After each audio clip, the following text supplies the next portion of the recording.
Hello दोस्तों, तो स्वागत है आप सभी का आपके अपने चैनल शिक्षा विद निशा में। तो कैसे हैं आप सभी? आई होप कि आप सब बहुत अच्छे होंगे।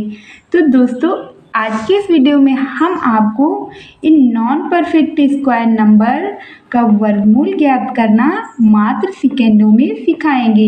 यानी इस वीडियो में हम आपको बताएंगे कि यह नॉन परफेक्ट स्क्वायर नंबर जो है इसका वर्गमूल हम मात्र सेकेंडों में ट्रिक के साथ कैसे ज्ञात करेंगे, और इसके बाद हम आपको बताएंगे यदि पॉइंट में संख्या है और उसका वर्गमूल हमें ज्ञात करना है तो उसका वर्गमूल हम सेकेंडों में ही कैसे ज्ञात करेंगे। तो दोस्तों, यदि आपको जानना है इन बिना पूर्ववर्ग संख्याओं का वर्गमूल हम कैसे ज्ञात करेंगे तो आप हमारी वीडियो को पूरा अंत तक जरूर देखें।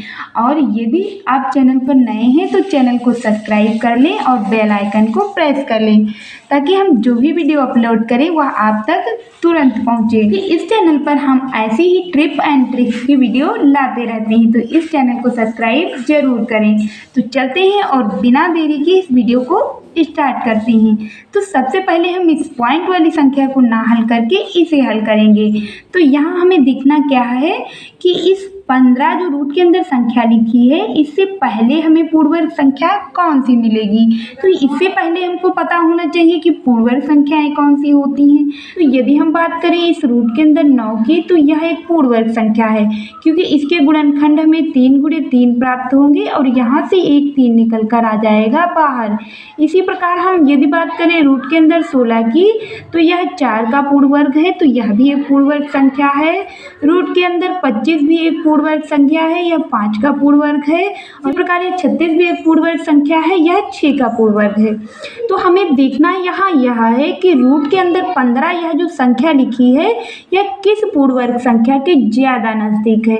तो यह इस 16 के ज़्यादा नज़दीक है और इसका वर्गमूल कितना है तो 4 है। तो हमें यहाँ इस 15 को लिख लेना है और इसके वर्गमूल से कर देना है भाग। हमें किससे भाग करना है, यानी इसके जो नज़दीक संख्या है पूर्ववर्ग उसके वर्गमूल से हमें यहाँ भाग करना है। तो इस 15 को यदि हम 4 से भाग देंगे तो हमें कितना प्राप्त होगा, तो यहाँ हमें प्राप्त हो जाएगा 3.75। 15 को 4 से भाग दिया तो 3.75 प्राप्त हुआ। अब हम यहाँ क्या करेंगे, तो इस 4 को इसमें जोड़ देंगे। तो यदि इस 4 को इसमें जोड़ेंगे तो हमें कितना प्राप्त होगा, तो 4 3 हो जाएगा 7, यानी 7.75। अब हम क्या करेंगे, तो इसे दे देंगे 2 से भाग, और यदि हम 7.75 को 2 से भाग करेंगे तो हमें प्राप्त हो जाएगा 3.87। हमें इस पॉइंट के बाद 2 ही डिजिट लेना है, इसके आगे भाग नहीं करना है। तो इस प्रकार इस बिना पूर्ववर्ग संख्या 15 का वर्गमूल कितना हो जाएगा, तो 3.87।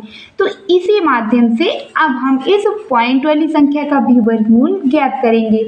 तो हमें इस 0.5 को लेना है और यहाँ देखना हमें यहाँ है, हम सभी को पता है कि यदि पॉइंट लगा है तो उस पॉइंट को हटाने के लिए हम पॉइंट के बाद जितनी संख्याएं हैं उतने 0 नीचे बढ़ा देते हैं। तो इसे हम इस प्रकार भी लिख सकते हैं, यानी 5/10 भी लिख सकते हैं, क्योंकि इस पॉइंट को हटाएंगे तो यहाँ एक 0 बढ़ेगा तो 5/10 हमें प्राप्त हो जाएगा और इस पर लगा देंगे हम करड़ी। अब हम यहाँ क्या करेंगे, तो दोनों पदों यानी ऊपर और नीचे दोनों को कर देंगे हम 10 से गुणा। और यदि हम दोनों पदों में 10 से गुणा करेंगे तो हमें पता है कि यदि हम वर्गमूल करते हैं तो उनमें संख्याओं का जोड़ा बनाया जाता है। तो हमें यहाँ एक जोड़ा तो प्राप्त हो रहा है, तो यहाँ से एक 10 निकल कर आ जाएगा बाहर, और इस 5 का गुणा 10 से करेंगे तो कितना प्राप्त होगा, तो यह प्राप्त हो जाएगा रूट के अंदर 50, यानी करड़ी केवल इस 50 पर रह जाएगी। अब इस 50 को हम लिख लेंगे यहाँ, और अब इसका वर्गमूल हम इस विधि से ज्ञात कर देंगे। तो हमें यहाँ देखना यह है कि 50 किस पूर्ववर्ग संख्या के नज़दीक है। तो ये संख्या हमें मिलेगी 49। यह किसका पूर्ववर्ग है, तो यह 7 गुणे 7 भी से लिख सकते हैं और एक साथ निकल कर आ जाएगा बाहर। तो यह 49 पूर्ण वर्ग संख्या है और यह 7 का पूर्ण वर्ग है। तो इस 50 को लेंगे और इस 7 से कर देंगे इसे भाग। तो यदि हम 50 को 7 से भाग करेंगे तो हमें कितना प्राप्त होगा? तो यह प्राप्त हो जाएगा 7.14। यानी यदि 50 को हम 7 से भाग देंगे तो 7.14 प्राप्त होगा। और अब हम क्या करेंगे? तो इसे देंगे जोड़। तो यह प्राप्त हो जाएगा 14.14 और इसे कर देना है 2 से भाग, तो हमें प्राप्त हो जाएगा 7.7। तो इस प्रकार हमने इस 50 रूट के अंदर 50 का वर्गमूल ज्ञात किया। अब हम यहाँ क्या करेंगे? तो यह जो रूट के अंदर 50 लिखा है इसके स्थान पर हम लिख लेंगे 7.7 और बटे कितना? तो 10। अब यदि हम 7.7 को 10 से भाग देंगे तो यह जो पॉइंट है यह एक संख्या आगे आ जाएगा, तो इसका आंसर हो जाएगा 0.77। तो इस प्रकार हम किसी पॉइंट वाली संख्या का भी वर्गमूल ज्ञात कर सकते हैं जो बिना पूर्ण वर्ग है। तो दोस्तों उम्मीद करेंगे कि आप सभी को हमारी यह वीडियो पसंद आ रही होगी, और यदि आप सभी को हमारी यह वीडियो पसंद आ रही हो तो आप सभी से निवेदन है कि इस चैनल को सब्सक्राइब कर लें और वीडियो को लाइक ज़रूर कर दें और कमेंट बॉक्स में ज़रूर बताएं कि आपको हमारी वीडियो कैसी लगी। तो चलते हैं और इस अगले सवाल को भी हम हल करते हैं।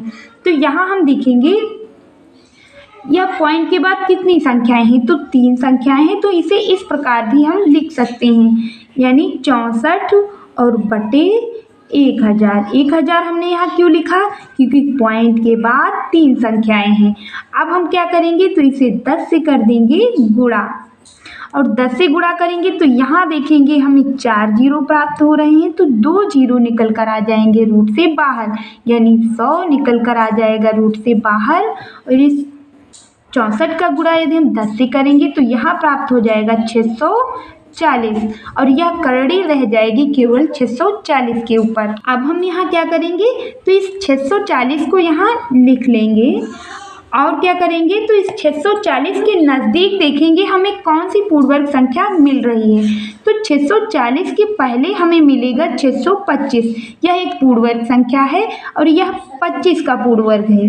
तो इस 640 को हम कर देंगे इस 25 से भाग, में प्राप्त हो जाएगा 25.6, और इस 25 को इस 25.6 में देना है जोड़, तो यह हो जाएगा 50.6 और इसे कर देंगे हम 2 से भाग, तो हमें प्राप्त हो जाएगा 25.3। अब हम यहाँ क्या करेंगे? तो इस 25.3 को इसके स्थान पर लिख लेंगे। सॉरी, यहाँ पूरे पे करनी नहीं होगी, केवल 640 पे होगी, इस पे करनी नहीं होगी क्योंकि यहाँ से हमने 100 निकाला था। तो यहाँ इस 640 के स्थान पर लिख लेंगे हम 25.3, और यहाँ कितना लिखा है? तो 100 लिखा हुआ है। तो यदि हम इसे 100 से भाग देंगे तो यह पॉइंट 2 संख्या आगे आ जाएगा, तो इसका आंसर हो जाएगा 0.253, और यही हो जाएगा इसका करेक्ट आंसर। तो दोस्तों उम्मीद करेंगे कि आप सभी को हमारी यह वीडियो पसंद आई होगी, और यदि आप सभी को हमारी यह वीडियो पसंद आई तो वीडियो को लाइक और चैनल को सब्सक्राइब जरूर कर दें।